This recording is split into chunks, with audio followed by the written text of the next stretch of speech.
I got sick in November of '08 and was admitted into the hospital and was there for almost 7 months. I remember waking up from time to time and looking at my legs, and they were getting darker and darker and darker, and I was black. My limbs were dead and attached to me, and my legs below the knee were amputated, and so were my fingers. The recovery, immediately after the amputations, it was probably the worst times of my life. I really didn't know meningitis could lead up to what I went through. I'm just lucky that I survived. Not everyone is as lucky as me. Get vaccinated. I had never heard of meningococcal meningitis before Erin got it. We didn't know there was a vaccine. My daughter didn't even have a fighting chance because we knew nothing about it. She had been home the week before on spring break, went back to school on Sunday, had dinner with her friends on Monday evening, and started feeling a little sick. She complained of numbness in her arms, stiff neck, and her friends took her to the hospital about 2:30. By 5:15, she was dead. We didn't even get there in time because we were over 3 hours away. What happened to my daughter shouldn't happen to another child. Get vaccinated. In August of 1999, I attended a summer camp up in western Massachusetts. After going on a 30-mile hike on the Appalachian Trail over 3 days, I started feeling ill at dinner. Over the next 16 hours, the flu got worse and purple blotches started to appear on my abdomen. Paramedics were called and I was rushed to the hospital. My liver failed, my organs failed, I had a collapsed lung. I was given about a 10% chance of survival, and I was diagnosed with meningococcal meningitis.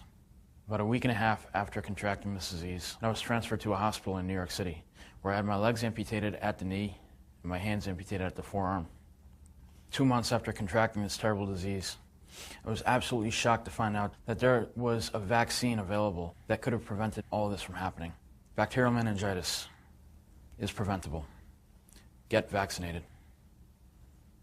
On January 27th in 2001, our daughter, Adrian, complained about a headache and her legs hurting her. So she went to bed. When she woke up the next morning, she had a high fever. And at that time, I told Dwight that we're going to the emergency room. The biggest concern was her blood pressure was dropping, and she had this severe pain in her legs. She coded for the first time. Her heart stopped. They had to start breathing for her. And they worked on Adrian for probably over an hour, hour and a half, and finally had to declare her dead. The most horrible thing in the world is to survive your child, and I don't want anybody to ever have to go through that. What happened to our daughter shouldn't happen to anyone. Get vaccinated. I was one of those patients who was misdiagnosed because they thought, oh, regular fever, and it's just, he'll stabilize, but I didn't. I was in a coma for 12 days, and they had to amputate all 10 fingers and below the knee. My dad was the first one that told me, you have bacterial meningitis, and my mom actually walked in and couldn't say anything. She just nodded her head. Get vaccinated. I lost my 10-year-old son, Braden, to meningococcemia on January 8th, 2010. My son was a perfectly healthy, happy, and vivacious 10-year-old child. On Friday morning, January 8th, he woke up at 5 a.m. complaining of a headache. He began vomiting. I noticed he had a rash beginning on his ear. I didn't know what it was.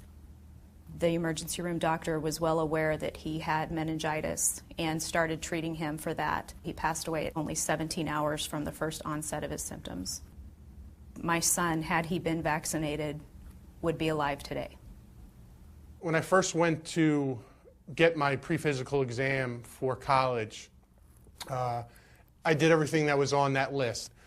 Unfortunately, my family physician did not have the meningitis vaccine in stock at the time, but he told me it's smart once you get up to school to get this vaccine. That was the farthest thing from my mind to get vaccinated for meningitis. I never missed a day in high school, and all of a sudden I get bacterial meningitis, and my world's turned upside down. It was a Friday night, and I felt like I had the flu, high fever, vomiting. The next morning I woke up and I knew something was wrong. I could barely sit up out of bed. When I got to the hospital, the doctor knew something else was going on. I was put into a drug-induced coma, and that night I was given my last rites because they didn't think I was going to make it through the night.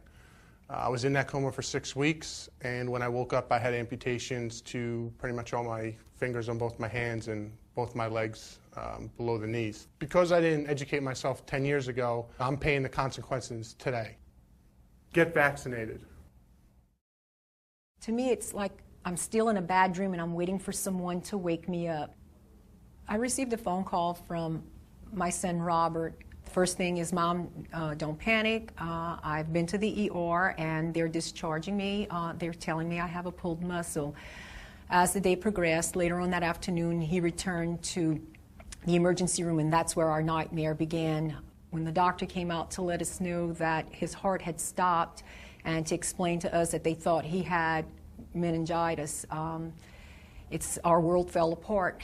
And then when we were allowed to go in, I could not believe that he was so unrecognizable. 21 hours from when Robert called us that morning, he died. It was such a shock to us because I had never heard of meningococcal disease and had no idea that a disease could take a very healthy, vibrant, young human being and bring him down within hours. What was most shocking to have found a week after he died was that this disease is potentially preventable with a vaccination. Please get vaccinated. Through the NMA, I am trying to alert other parents to this deadly disease. We've taken on the work with the National Meningitis Association so that families never have to suffer like we've had to suffer. What happened to me shouldn't happen to anyone. Get vaccinated. Get vaccinated. Get vaccinated. Get vaccinated. Get vaccinated. Get vaccinated.